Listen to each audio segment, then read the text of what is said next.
talking to book people about books and other stuff. Hello and welcome to Talking to Book People about books and other stuff, in which I'm going to have a chat with Hannah Rothschild. She is the author of The House of Trelawney, as well as The Improbability of Love, and that most recent book came out in February 2020, just before the pandemic started to grip. It is the story of a family who have been going for 800 years or so and are now living in a very dilapidated and underfunded castle down in Cornwall. So I'm going to have a chat to Hannah about that, about writing, about what she's looking forward to as we move into the next phase and can start to see people and go places, and maybe about what she thinks, if anything, good might come out of the situation we've all been through, aside from the health crisis itself. So let me give a call to her and we'll see if she's ready to have a chat. Thank you for spending time talking to me. And where have you ended up doing this lockdown thing? Have you been in the same place? Have you had a chance to shift just recently? No, I have been in the same place. I've been in Buckinghamshire, rural Buckinghamshire. So it's been, I mean, listen, with weather like we've had and beautiful scenery and et cetera, I cannot complain. I've been very lucky. You know, we're speaking just after the sort of rules have just very started to shift. Have you been able to sort of go and speak to people that you've not caught sight of for several weeks? Or? Well, we had my middle daughter had a birthday party on Monday night, so which was obviously officially when we could have people over. Yeah, so we had, and she decided, not my idea, she decided we were going to have a flamenco party so with our neighbours. So not a lot of us. No.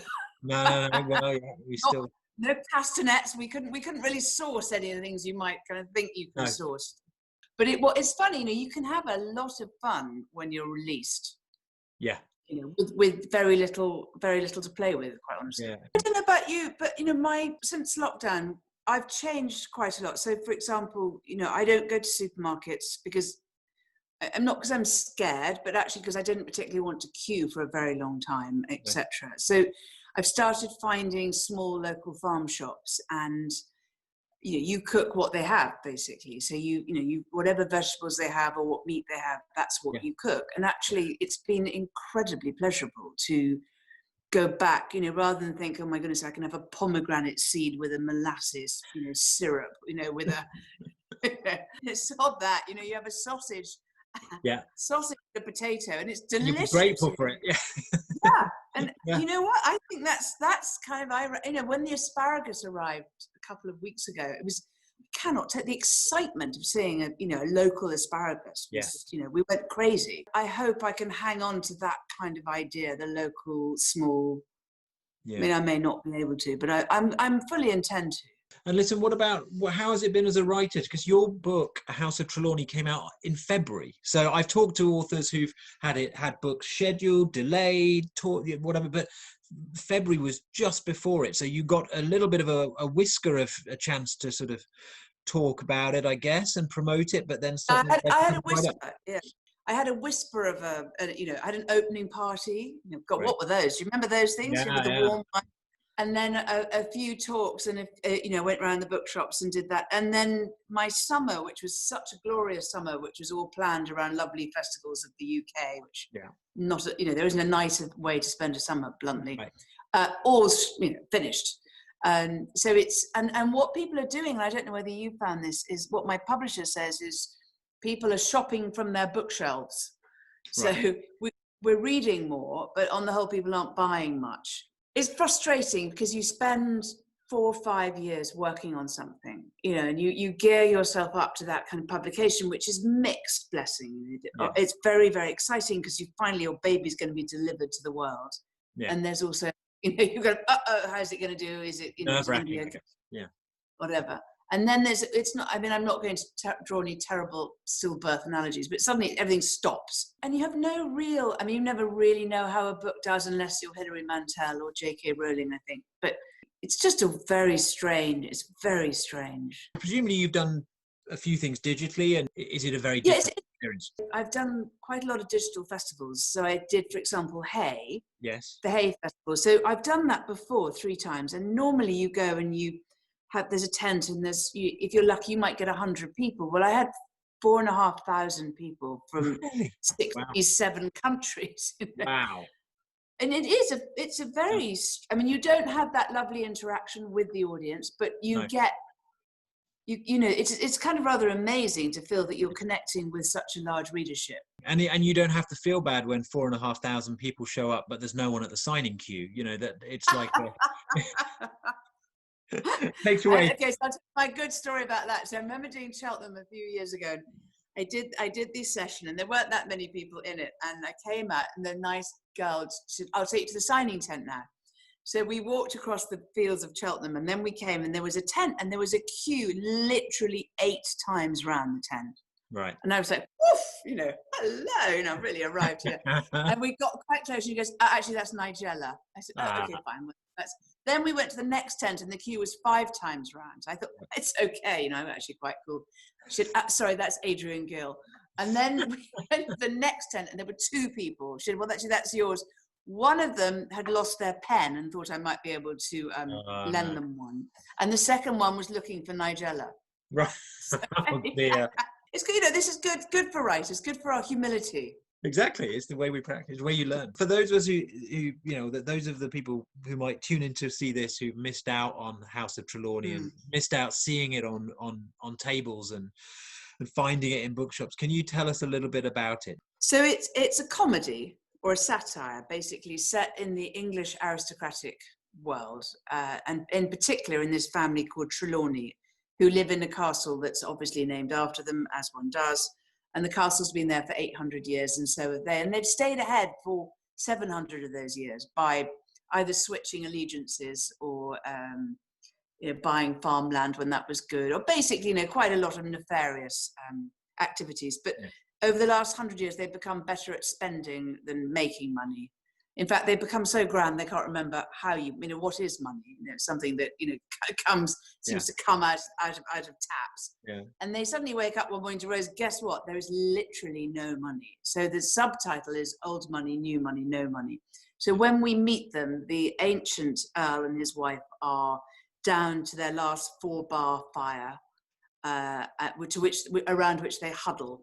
Wow. And their family are eating things which they try and pretend are very, very grand and grown-up food, but actually frozen and mass-bought, etc., etc.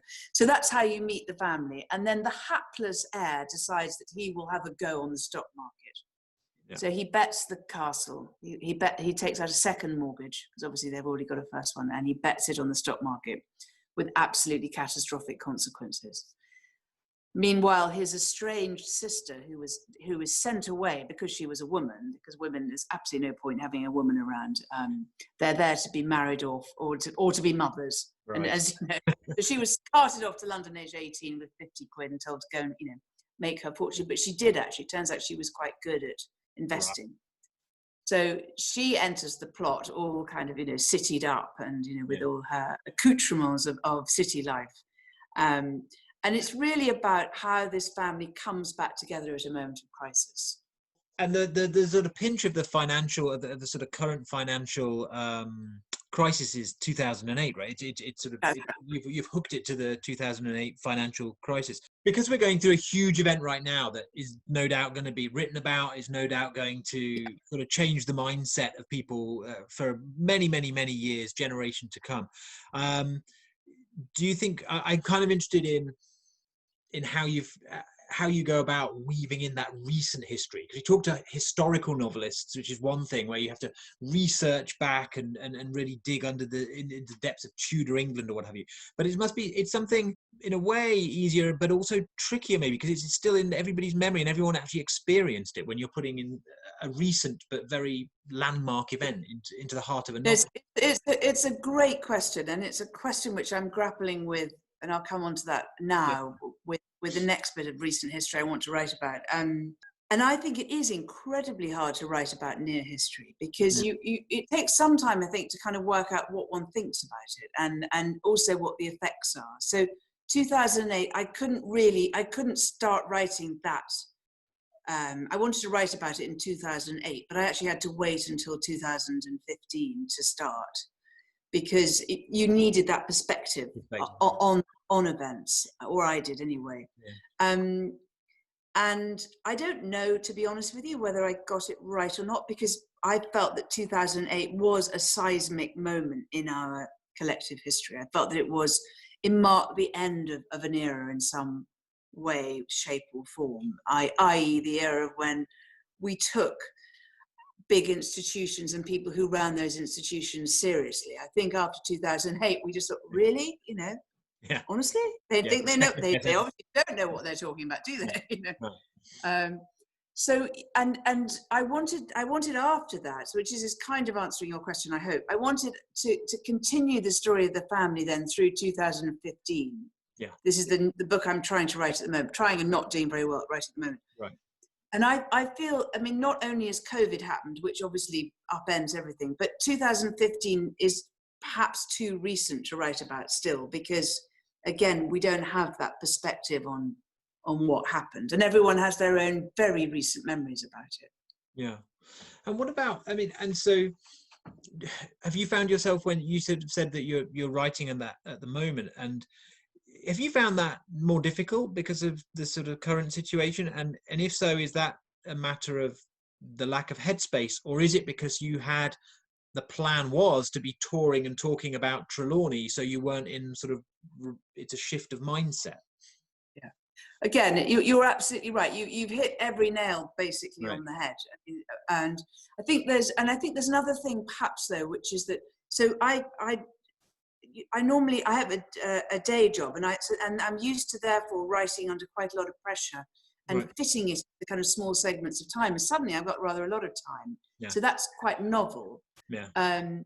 And the second thing is, I didn't realize how much I rely on outside stimulation. So Okay. it might be that you're going down to get a coffee at the coffee shop and you overhear a funny conversation, or you're going on the tube to something, or you meet a friend. And all that stuff for me is the thing that fires up my writing and fires up my imagination. And right now it's me, my kids, my boyfriend, the dog. Yeah. And bless them, but you know what? They're not. We're not. None of us are firing up any of our imaginations right now. We're past the toast. It's about as exciting as it gets. Yeah. And I mean, so thinking about those outside stimuli, the house, the castle in House of Trelawney is a sort of core character. I mean, it's the title, the physical title, as well as the house in the sort of sense of the family. Yeah. Is there a particular building that it's based upon? Did you go spend time in places? Is it an amalgam? How does that fit in? So the house is an amalgam of different houses that I either know or have visited. And when I was younger, I used to go and spend quite, I suppose in those days, perhaps I was, more eligible or something. So I'd be asked to go and stay in various houses, and you'd arrive at these colossal kind of edifices and think, blimey, this is exciting. Yeah. And then the front door would open, and very often there was water running down the wall on the inside. Okay. And you have dinner in the dining room. You would have to run, even in July, as fast as you could to the sitting room because it was so cold in between. Right. And there are these incredible houses dotted around England and Ireland. Actually, Ireland's even more extraordinary. Some of those collapsed houses, which families are doing their very best to keep the roof on and to keep some semblance of standards and old life going. And Trelawney itself, I mean, there's a beautiful house called Port Eliot in Cornwall, which has got the most romantic setting, I think, of all time. It's right on an estuary. It's got gardens leading right down to the wood. Have you been there? No, but I'm thinking. I'm thinking of the festival, of course, and I'm trying to think. Exactly. Exactly. Yeah. And so anyway, so I've seen, you can see it's that kind of house, and I think that when one of the roofs fell in, they just closed it, of that whole wing. And every time something happens, they just close the door. And that's slightly the idea that I'm trying to create with Trelawney. Yeah, that it's battening down, and it's and they're just the colossal expense, even if everything hasn't gone wrong of these places. Yeah. It's just, it's staggering, isn't it? And these families really love these houses. I mean, they're not there because they're there because they really don't want to admit defeat, and they want to keep it going because it's been with them for generations. Yeah. I suppose you could draw a terrible analogy between a kind of a bad habit we might have. In a way, we rather loathe the bad habit. Right. like smoking, for example, but you can't stop because you're addicted. And I think that quite often these big houses and ways of life are almost like that. One of the first words you used to describe your own book was around the humor of it, and I'm just interested in, I think a lot of people we've been seeing when we've been asked for recommendations during this time has been towards humorous fiction and comic fiction. And of course, you in the past, the Improbability of Love won the Bollinger Award. I just wonder what you think about comic fiction, how it's viewed, or humorous fiction, how it's viewed in the publishing world and in the I don't know, in bookshops, in the people you come across, because I think it's always massively valuable, but sometimes risks being undervalued. You probably, to be honest with you, know more than I would about how something is valued, because you're obviously selling books and recommending books day in, day out. I personally love humorous books. I mean, always have done. So even whether it was something as, you had to read at school, you had to read Midsummer Night's Dream, or you had to read the Canterbury Tales. I mean, which are, let's face it, not necessarily on the thigh slappers, but they were things even at school that you out you go and read that, and then later, whether it was Nancy Mitford or Evelyn Waugh, those kind of things. So I personally think that I mean, nothing is better than sitting down with a good funny book. And it could be dry humor like Edward St. Aubyn or Jonathan Coe, and it could it can be more raucous like Nina Stibb or Helen Fielding, thank you, Bridget Jones and Helen Fielding, whatever. So I think for me personally, I think it's when an author gets it right is one of the great joys in the world. Now there's a lot of people, of course, who don't get it right. And humor is also, I think, quite untranslatable. One woman's meat is another woman's poison, to misquote. I mean, and that is true. And I guess my point about being undervalued is just this sort of idea that, I don't know, sometimes I just don't think that if a book is funny, it then gets the relevant credit for how well it's written or other aspects of it.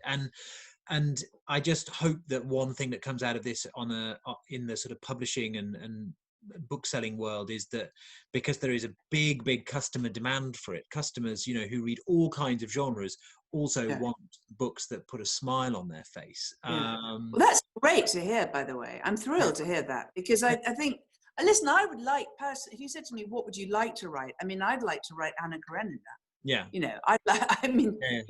Honestly, that's what I'd like to write, to be able to write a really serious, weighty tone. But as it happens, my voice is this, as I said, slightly satirical, taking the piss, everything, including myself. So, what do I like to? But I do like to read humor. But I'll also read Anna Karenina. I mean, I'm omnivorous. I think lots of readers are. But I agree with you. I think it would be terrific if we need it. God, don't we need it right now? We need people to make us laugh, and as well as people to make us cry. I mean, the first things that after sort of 3 weeks of not really reading much at all at the beginning of this, because trying to work out how to run the business was taking up so much time, the things I then moved on to a lot were sort of quite dark humor at times, but certainly things with an element of humor, relatively short, a series of relatively short novels with quite a lot of humor in. Well, what about you? Have you been able to read much during this time? Have you, and if so, what have you reached for? What did I read?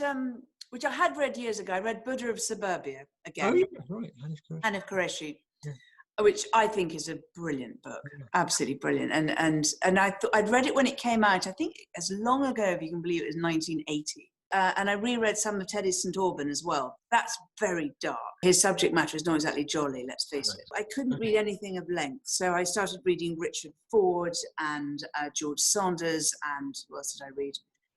It's a very good new book by Nicole Krauss, which somebody sent me. And then what did I do after that? I always go back to Nancy Mitford when I get stuck. When I can't write, she's the one who unblocks me. Honestly, I found it very, very hard to concentrate on anything, let alone writing and reading. And it's interesting, the idea of having a writer who you always go back to, who's the one who sort of unplugs it and gets everything going again. And just on the humor thing, I mean, you're quite right about how I get asked so often by customers and by our subscribers, they love PG Wodehouse. It's sort of almost impossible to know where to go to from there. Whereas if somebody says to me, I love Agatha Christie, I have all sorts of recommendations for pretenders to that genre and that style, either modern or older ones that maybe have been missed. But for humor, it's much more difficult to peg, to make the comparison and draw the lines than it is. No, you're right. I think it really is. And I think also because actually, even if you were